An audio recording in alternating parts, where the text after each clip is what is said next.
প্রিয় দর্শক বন্ধুরা, এই মুহূর্তের জন্য ডিএ নিয়ে বিগ নিউজ উঠে আসছে। কার্যত জোরালো জল্পনা কিন্তু এবার তুঙ্গে।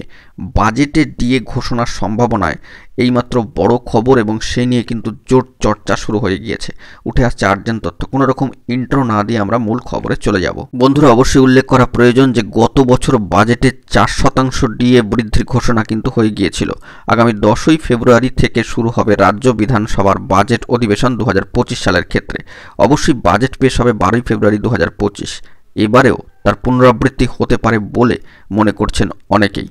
বছর ঘুরলেই কিন্তু ভোট, তো সেই দিকে তাকিয়ে থেকে এইটি কিন্তু তৃতীয় দফার একেবারে শেষ পূর্ণাঙ্গ বাজেট কার্যত এটি বলা যায়। সেই কারণেই রাজ্য প্রশাসনের একাংশের ধারণা যে এবারের বাজেটে ডিএ ঘোষণা নিয়ে বড় চমক কিন্তু থাকতে পারে এবং তার সাথে অতিরিক্ত সংযোজন হতে পারে অন্যান্য একাধিক প্রকল্প। তো বর্তমানে কেন্দ্রীয় সরকারি কর্মচারীরা 53% হারে অর্থাৎ 53% 53% হারে কিন্তু মহার্ঘ ভাতা পান। অর্থাৎ কেন্দ্র রাজ্য মহার্ঘ ভাতার তফাৎ সেখানেই কিন্তু 39% বা 39%।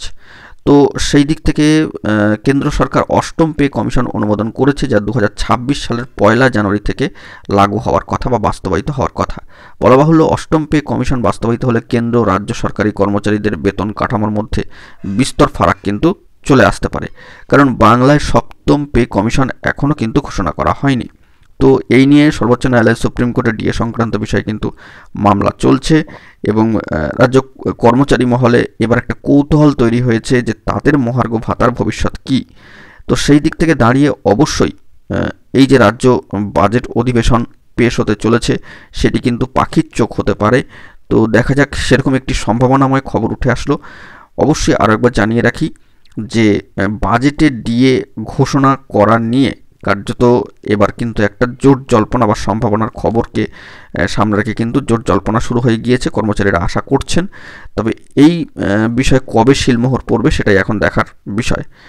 দেখা যাক পরবর্তী ক্ষেত্রে কি আপডেট উঠে আসে। 12ই ফেব্রুয়ারি এলে সমস্ত বিষয়টা কিন্তু অফিসিয়ালি সকলের সামনে আসবে। তো এখন এটুকুই, সকলে ভালো থাকবেন, চ্যানেলটিকে সাবস্ক্রাইব করে সঙ্গে থাকবেন। ধন্যবাদ।